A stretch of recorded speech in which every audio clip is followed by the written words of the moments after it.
Hola, mi nombre es Ariadna. Hola, mi nombre es Agostina y en este video vamos a desarrollar La política, el libro número 3 de Aristóteles. Cualquier consulta o duda que tengan, ya saben, pueden comunicarse con nosotras. Al final del video les vamos a dejar nuestros contactos.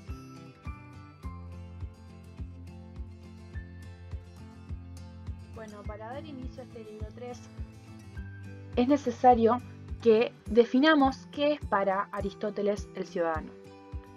El ciudadano entonces va a decir que es aquel que participa mediante asambleas y magistraturas de las cuestiones del ámbito público.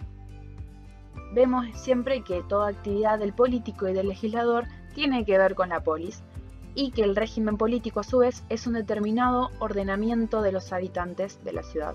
¿Qué quiere decir esto? Podríamos decir que el régimen político está determinado su ordenamiento por los mismos ciudadanos.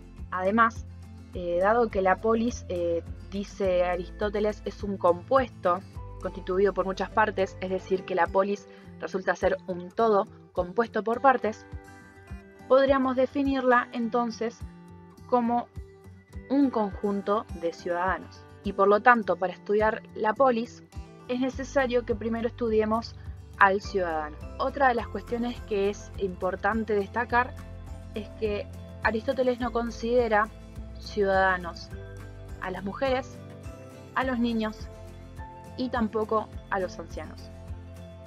Esto porque dice que las mujeres no tienen una plena voluntad. También dice que los niños tienen una carencia de edad como para ejercer dicha ciudadanía.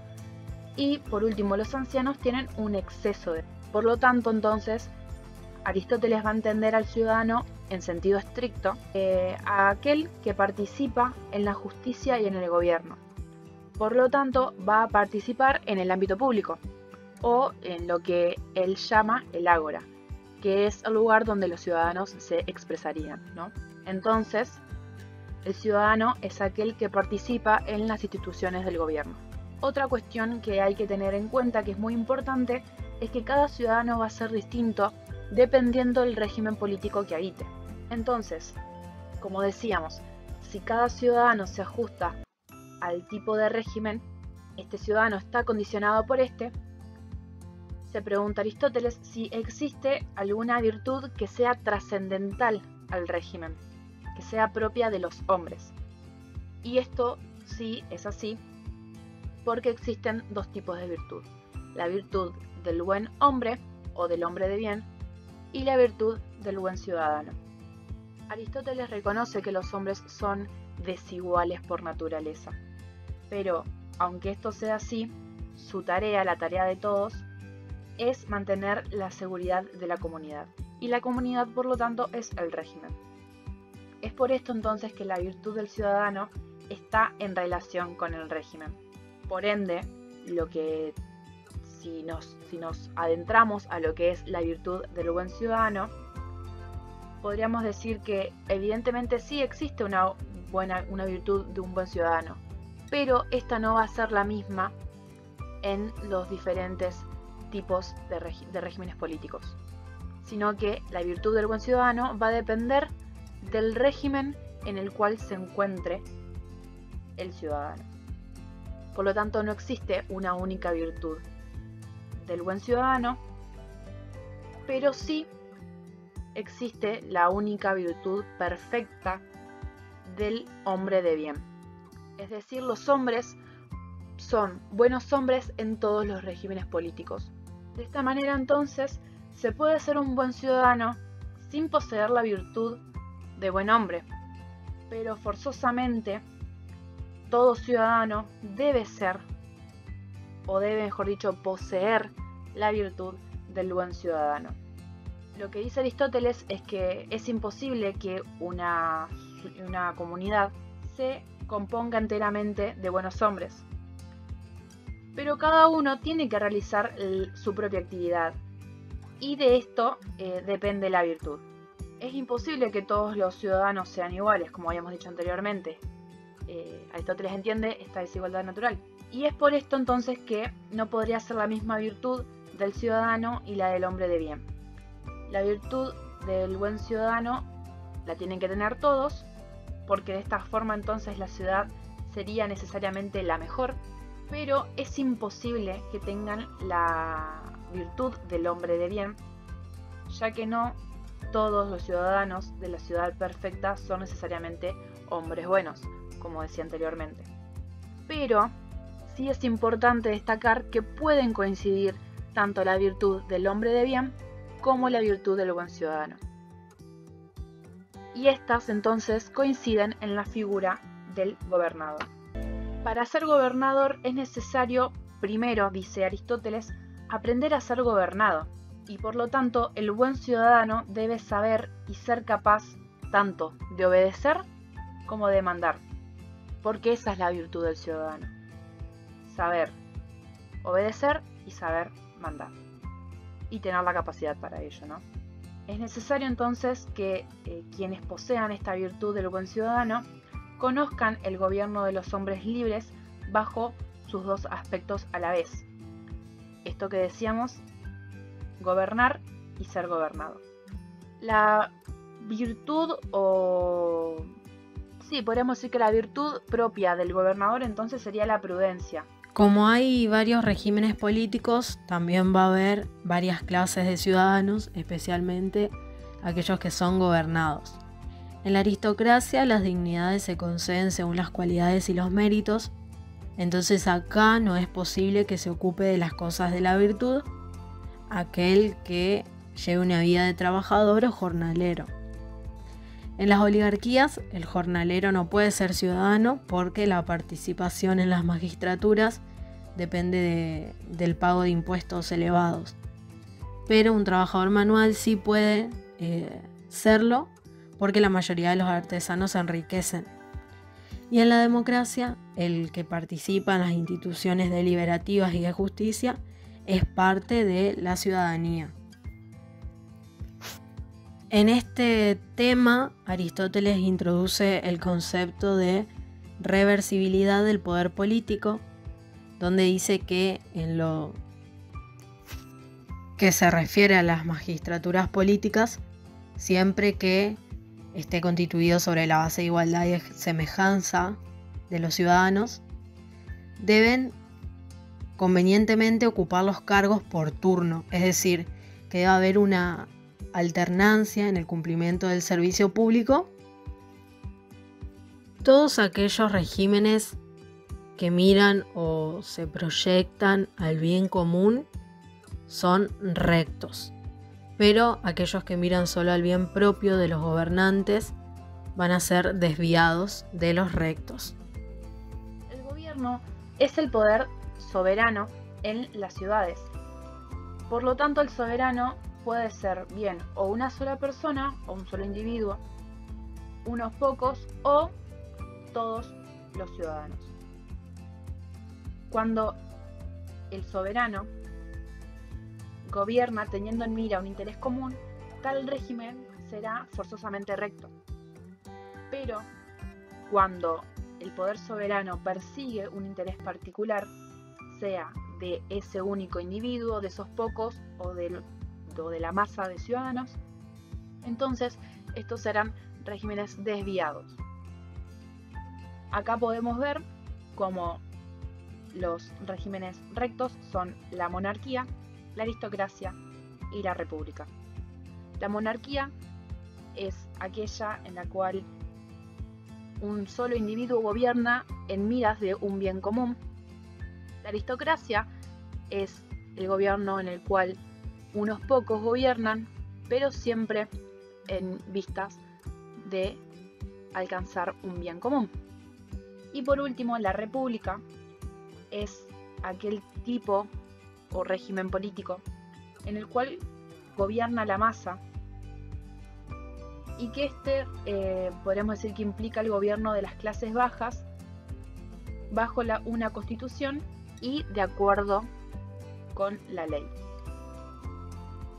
Mientras que los regímenes desviados, entonces, como decíamos, son la tiranía, la oligarquía y la democracia. La tiranía, entonces, es ese régimen político en el cual un solo individuo es quien gobierna y lo hace hacia el bien propio. Entonces, la tiranía sería la desviación de la monarquía. La oligarquía es el gobierno de unos pocos que también gobiernan entonces hacia su bien propio. Y por lo tanto, la oligarquía sería la desviación de la aristocracia. Acá podríamos también tener en cuenta de que la oligarquía entonces sería el gobierno en vistas hacia el interés de los ricos. Y por último, la democracia, que es aquel régimen político en el cual la masa gobierna en vistas de su propio bien. Y esto entonces sería la desviación de la república. Y acá, como decíamos anteriormente, si la oligarquía gobernaba en vistas al interés de los ricos, la democracia va a gobernar en vistas al interés de los pobres.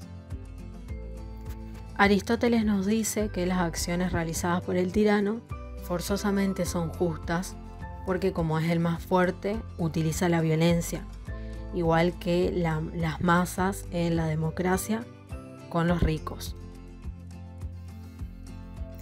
Para Aristóteles la mejor forma podría llegar a ser la república porque los muchos al reunirse pueden ser mejores, puede que se complementen. El pueblo en conjunto va a juzgar mejor, pero no como una masa de hombres, sino como una asamblea que delibera. Ahora bien, si nos preguntamos entonces por Aristóteles, ¿qué es mejor? ¿Si el gobierno de los hombres o el gobierno de las leyes? Primero principal tenemos que aclarar esto. En los regímenes justos va a haber por naturaleza leyes justas. Y en los regímenes desviados, las leyes por naturaleza serán injustas. ¿A qué voy con esto? Es que lo que plantea Aristóteles es que por más justa que sea una ley, tal vez esta justicia que contenga en ella no sea lo suficientemente justa y que tal vez no abarque incluso todos los casos, sino que esto se debe más que nada a que puede ocurrir que haya variables que esta ley no considere y por lo tanto haya cuestiones que se le escapen. Esto es lo que en derecho se llama o se conoce como una laguna legal. Y es por esto entonces que Aristóteles va a plantear que es mucho mejor que haya un hombre que delibere sobre los hechos en lugar de las leyes. Porque estas con sus lagunas entonces pueden dar lugar a determinadas situaciones injustas. Por lo tanto, es mejor ser gobernado por los hombres, y dice Aristóteles, que es mejor ser gobernado por el mejor hombre y no por las mejores leyes, porque las segundas entonces son enunciados generales y no prescriben cada caso en particular.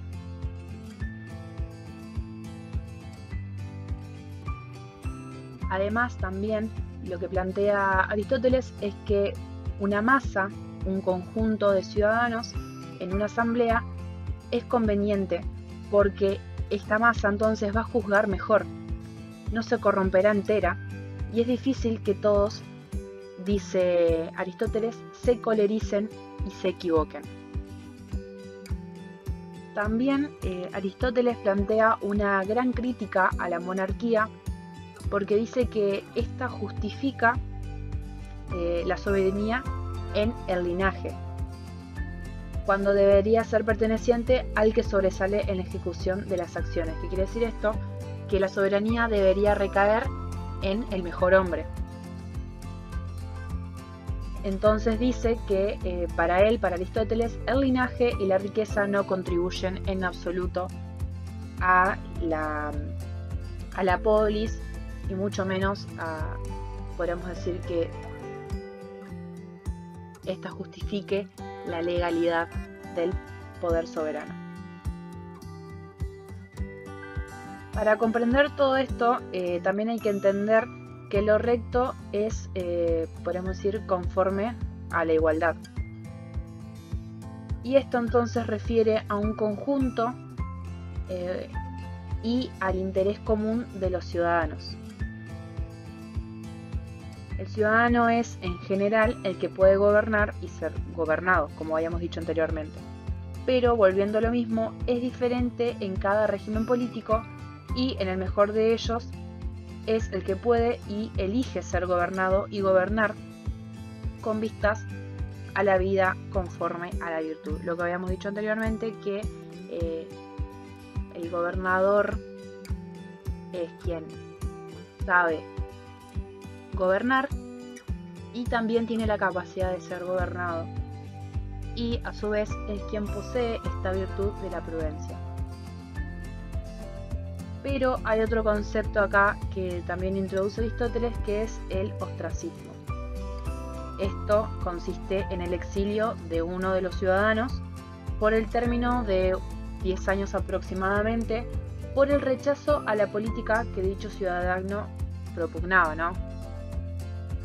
O por la desconfianza del resto de los ciudadanos que sobresalían en exceso. Es el destierro, entonces, el ostracismo de los ciudadanos por ser considerados peligrosos para la soberanía popular y, por lo tanto, para esa armonía y ese orden del conjunto de ciudadanos al que denominamos polis.